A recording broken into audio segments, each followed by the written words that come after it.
Okay guys, तो जानते हैं इट इज टाइम टू का यूज। तो यहाँ पर मैं आपको बता दूं, इसका प्रयोग जो होता है वो हम करते हैं जब किसी चीज का समय हो गया हो, उसे करना हो।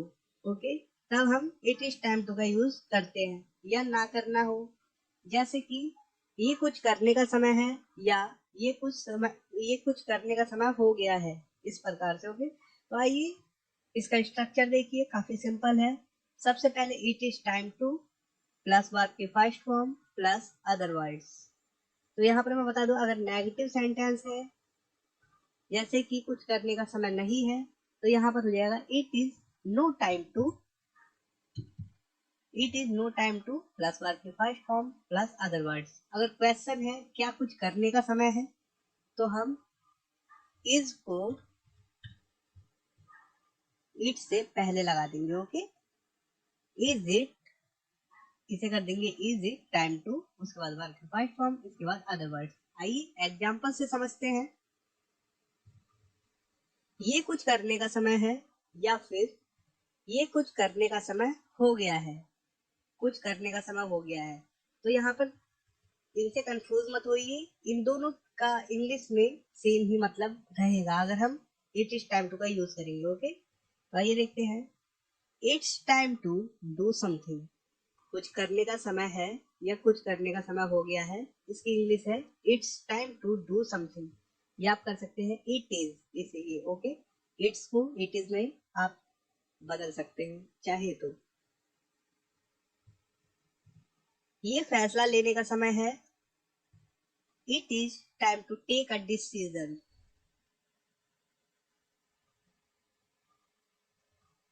ये मजे करने का वक्त है या समय है, इट्स टाइम टू इंजॉय। तो काफी सिंपल है स्ट्रक्चर, और आप आसानी से समझ पा रहे हैं। आइए देखते हैं।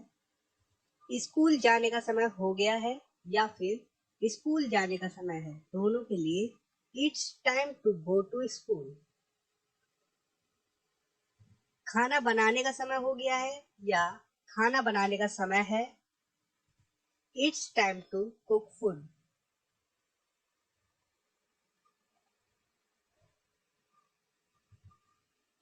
उससे मिलने का समय हो गया है, it's time to meet him.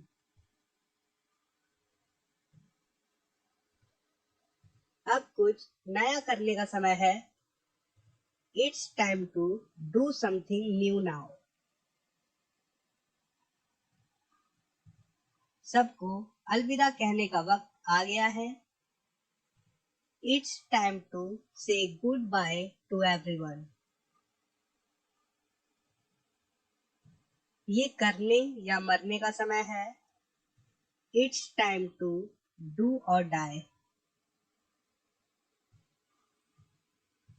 फिर से वापसी करने का समय है, it's time to bounce back. Bounce means वापसी। किसी भी चीज में अगर आप हार जाते हैं और उसे छोड़ देते हैं, फिर उसमें वापसी करने का समय है। समझ गए आप? It's time to bounce back.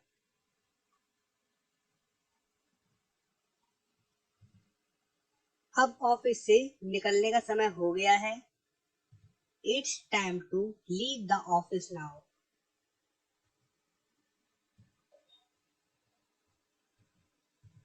ये उससे बात करने का समय नहीं है, ये नकारात्मक सेंटेंस है, मतलब नेगेटिव सेंटेंस है। It's no time to talk to him, या अगर गर्ल है तो टॉक टू हर। ओके, उसे सब कुछ बताने का समय है, it's time to tell him everything.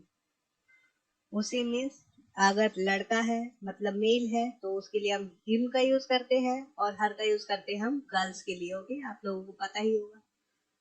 फिर भी एक बार को मैं आपको बता देता हूँ। ओके, ये सोचने का समय नहीं है, it's no time to think. ये बहस करने का समय नहीं है, it's no time to argue.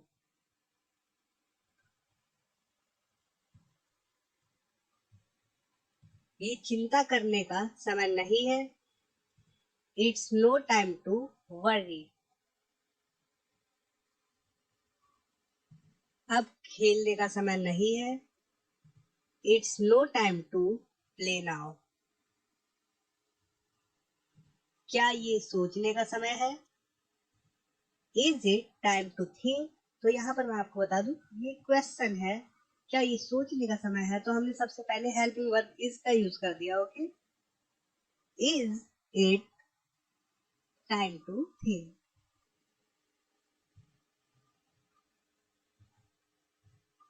क्या ये आपस में बहस करने का समय है? Is it time to argue with each other? ये फैसला करने का समय है कि आगे क्या करना है। It is time to decide what to do next.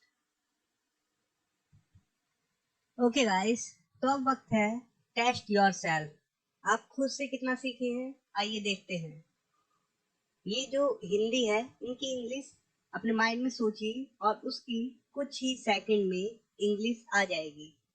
तो ये है, ये हंसने का समय नहीं है, तो इसकी इंग्लिश क्या होगी, ये आपको सोचना है। Yes, it's no time to laugh. Second, ये गेम खेलने का समय नहीं है।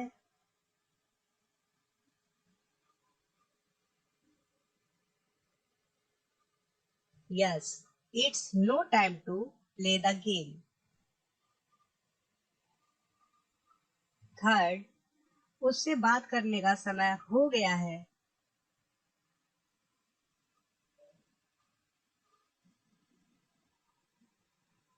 You are right, it's time to talk to her या हिम। अगर गर्ल है तो हर, और बॉयज या मेल है तो हिम। क्या दोबारा गेम खेलने का समय हो गया है? क्वेश्चन है ये।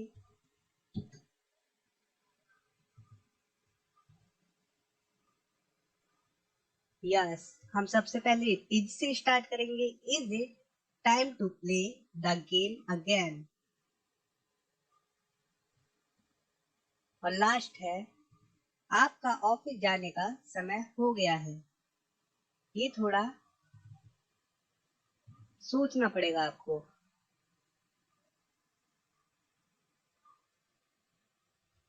Okay, now return. It's time to go to your office. तो उम्मीद करता हूँ आपने बिल्कुल सही जवाब दिए होंगे सबके, और आप लोग अच्छे से समझ पाए होंगे। तो दोस्तों, इस वीडियो में इतना ही। उम्मीद करता हूँ आप लोगों को वीडियो पसंद आई होगी, और हाँ, इसके बाद जो लिखा हुआ आएगा वो आप लोग जरूर पढ़ें, जो कि आपके काम की चीज है। Thanks for watching, take care, bye.